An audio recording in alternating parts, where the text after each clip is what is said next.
Good evening. Bullet holes in a Vaughan home have left neighbors on edge. The shots fired overnight. It's the second time this month the same house has been targeted by gunfire, and police now say it's connected to the GTA's tow truck wars.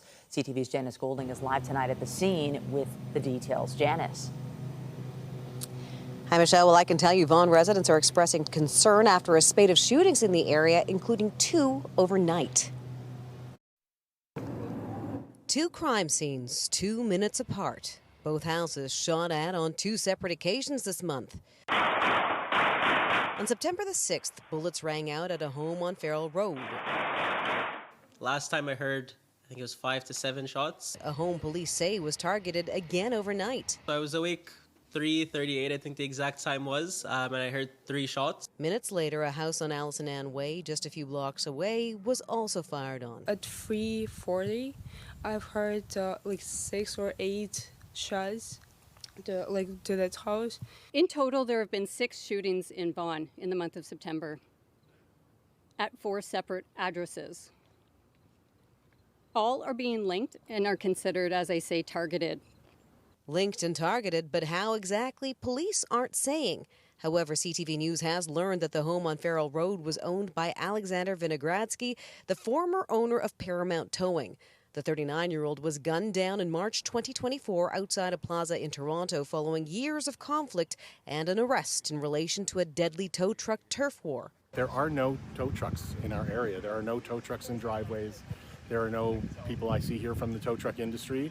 So to hear that connection and what's going on, it's and what's being alluded to is obviously concerning. Police did arrest one of the suspects in this investigation, 23-year-old Kajeen Isaiah Daman of Innisfil, who was arrested shortly after shots were fired on a nearby home on Lady Angela Lane. Perhaps the shooters themselves, they just don't care about the police, and they're not even intimidated by the police, and that's what worries me.